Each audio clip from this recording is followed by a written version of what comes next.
한국에서 하던 것처럼 미국에서 이렇게 행동한다? 미개한 사람 취급받고요. 심한 경우에는 잡혀갈 수도 있습니다. 저는 한국에서 30년을 넘게 살다가 이민을 왔는데요.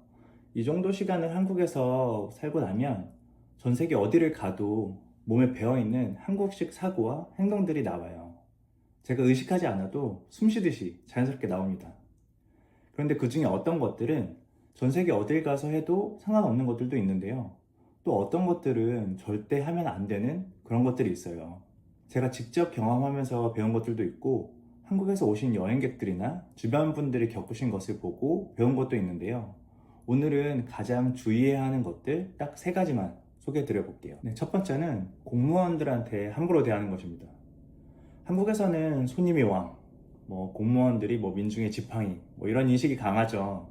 그래서 그런지 어디 주민센터에 가거나 구청에 가거나 심지어는 경찰서에 가도 언성 높여서 고함 치시고 싸움 거시는 분들을 보는 게 되게 비일비재한 것 같아요. 가게에서 실랑이가 벌어져서 경찰이 출동하면 경찰한테도 화내고 소리치는 게 되게 당연한 것처럼 보여지거든요, 한국에서는. 당연하지는 않지만 그런 경우 정말 자주 봅니다. 근데 이건 비단 오프라인 뿐만이 아니고요, 전화로도 고객 상담 이렇게 하시는 분들 보면 굉장히 많이 트라우마처럼 겪을 정도로 모욕적인 언사나 성희롱 등의 갑질이 많다고 합니다. 오죽하면 콜센터 전화할 때 직원이 받기 전에 그 직원의 실제 아이 분들의 목소리를 녹음해서 고객님을 상담해주는 우리 엄마를 소개할게요 같은 것들을 틀어주고 그럴까요? 이건 사실 한국에서도 참 문제인 것인데 미국에서는 문제의 차원이 좀 많이 다릅니다. 애초에 미국에서는 고객 응대를 하는 사람이 일반 식당의 종업원이든 나라의 녹을 먹는 공무원이든 아무 상관없이 유계관계가 없습니다.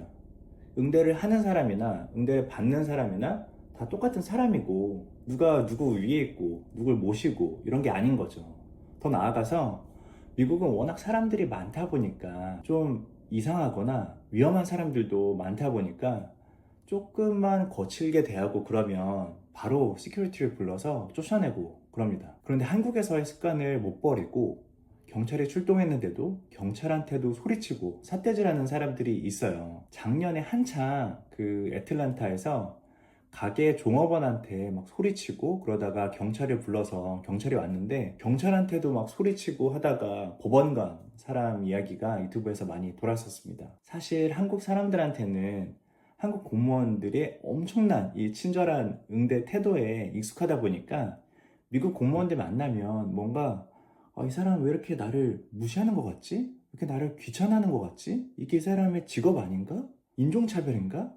이런 생각이 들 수가 있을 것 같아요. 근데 그러다 보면 감정적으로 격해지기가 되게 쉬운데요. 그냥 사실 한국 공무원분들이 세계에서 가장 친절한 겁니다. 두 번째는 화장실에서 양치하는 거예요.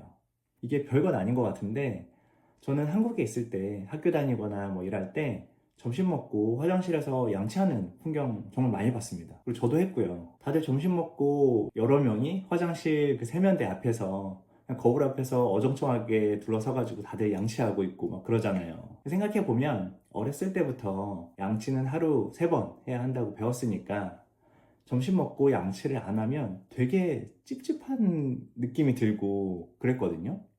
아마 저뿐만 아니라 한국 사람들이면 아마 다 그랬을 것 같아요. 제 기억으로는 많지는 않는데 가끔 회사 화장실 같은 데 가보면 어떤 층에 있는 화장실은 칫솔이랑 치약 같은 간단한 양치 도구들을 이렇게 컵에다 담아놓고 컵에다가 자기 이름을 써서 그렇게 화장실에 아예 두고 하는 층들도 본 것 같아요. 그 정도로 굉장히 일상화되어 있죠, 한국에서는. 점심 먹고 화장실에서 양치하는 게. 그래서 저는 미국 와서도 회사에서 점심 먹고 이제 화장실 가서 양치하고 그랬어요. 근데 되게 신기하게도 저는 화장실에서 양치하는 사람을 한 명도 본 적이 없었어요. 그리고 우연지 모르게 제가 양치하고 있을 때에도 누군가가 들어온 사람이 없었고요. 근데 그게 되게 오래 갔는데, 근데 어느 날 제가 화장실에서 여느 날처럼 양치를 하고 있는데 동료분이 화장실로 이렇게 들어오시다가 제가 양치하는 걸 보고 깜짝 놀라가지고 약간 하다가 그 놀람을 꾹 감추시고 볼일 보시고 바로 나가시더라고요. 그래서 나중에 한번 물어봤어요. 왜 아까 당황한 것처럼 보였는지. 그랬더니 화장실에서 양치하고 있어서 놀랐다고 하더라고요. 알고 보니까 미국 사람들은 화장실에서 양치를 안 하는 게 국룰이었습니다. 그러니까 제가 이걸 진짜 여러 미국 사람들한테 물어봤는데 그 어느 누구도 아주 뾰족하고 명확한 이유를 말해주지는 않았는데 뭐랄까 본능적으로 다들 좀 더럽게 느낀다고 하더라고요. 그 남들이 오줌 싸고 똥 싸고 하는 그런 공간에서 뭔가 위생 관련한 무언가를 하는 게 되게 이질적으로 느껴지기도 하고 또 양치를 할 때 칫솔로 이빨을 닦은 다음에 이제 입안에 물을 헹구면서 뱉고 이러잖아요. 근데 그 뱉는 것 자체가 굉장히 디스커스팅하게 느껴진다고 하더라고요. 그걸 보고 싶지도 않고 또 그 소리를 듣고 싶지도 않고 그랬다고 하더라고요. 그래서 그 동료 친구는 저한테 나중에 너 K드라마 찍는 줄 알았다 라면서 농담까지 하더라고요. 자기는 실제로는 본 적은 없는데 한국 드라마에서는 많이 봤어서 뭔가 되게 좀 신기하기도 하고 좀 불편하기도 한 그런 느낌이었다라고 말해주더라고요. 물론 이거는 미국 안에서도 회사들의 분위기마다도 좀 다를 수는 있어요. 또 아시안들이 많은 회사 경우는 또 살짝 다르다라고 하더라고요.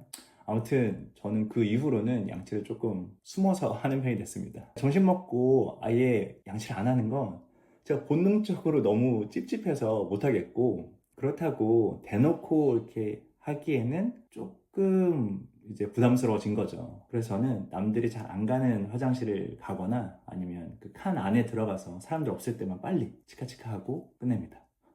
한국인으로서는 안 하기는 좀 어려운데 그래도 너무 대놓고 하지는 말자 정도로 생각해 주시면 좋을 것 같아요. 마지막 세 번째는 excuse me 안 하는 겁니다. 한국은 땅덩어리가 워낙 좁다 보니까 어딜 가도 다 빡빡합니다. 저는 서울을 살아서 서울 밖은 잘 모르겠는데 서울 안에서는 어딜 가도 길거리도 버스도 지하철도 마트도 주차장도 다 바글바글했던 것 같아요. 그게 또 서울의 매력이기도 하고 또 서울을 재밌게 해주는 동력이기도 한데요. 그런데 그러다 보니까 길 가다가 이제 살짝씩 서로 부딪히는 정도는 그냥 넘어가는 것 같아요, 서로. 다들 바쁘고 여기 사람들 많고 길 좁고 이런 거 아니까 그냥 다들 넘어가고 너그러워지는 거죠. 그런데 미국에서는 조금 다릅니다. 서로 부딪힘이 전혀 없더라도 한 1m 거리 정도로 서로 간의 간격이 좁아지면 excuse me 하는 게 습관이에요. 의무처럼 느껴지기도 합니다. 미국은 워낙 개인주의적인 나라다 보니까 개인의 공간이 존중받는 게 굉장히 중요해요. 공간은 내가 소유권이 있는 물리적 공간, 집이라든지 차라든지 이런 물리적 공간만을 의미하는 것이 아니라 나를 둘러싼 이 한 1, 2m 정도의 이 공간까지도 그렇게 개인의 공간으로 인식을 하는 것 같습니다. 그래서 마트 같은 곳에서도 서로 전혀 닿지 않았는데도 그 정도 간격 범위 이내로 이렇게 거리가 서로 간에 가까워지거나 가깝게 지나가야 되는 때가 있으면 무조건 서로 excuse me 하면서 서로 양해를 구하는 말을 던집니다. 그런데 저를 포함해서 한국 분들은 이 개념이 사실 익숙한 개념이 아니죠. 그러다 보니까 그 말이 쉽게 잘 안 나옵니다. 그러면 상대방이 흠칫흠칫 놀랍니다. 아니 왜 이렇게 가까이 오면서 말도 안 해 나한테? 라는 눈빛으로 굉장히 좀 예의 없고 미개한 느낌의 사람을 보는 것처럼 굉장히 불쾌한 눈으로 쳐다봐요. 저도 느낄 수 있죠. 그래서 저도 이런 부분들 의식적으로 많이 고치려고 노력을 하는 편이고요. 실제로 많이 고쳤습니다. 사실 이렇게 세 가지 말고도 주의해야 되는 부분들은 정말 많이 있습니다. 정말 많은데 제가 여러분들이 이런 내용의 영상을 좋아하실지 몰라서 일단은 오늘은 세 가지만 이렇게 공유를 좀 드려보고요. 나중에 또 많이 봐주시고 반응이 좋으면 추가적으로 한 번 더 만들어 보겠습니다. 네, 그러면 오늘도 시청해주셔서 너무 감사드리고 좋은 하루 되시고 또 다음에 뵙겠습니다. 감사합니다.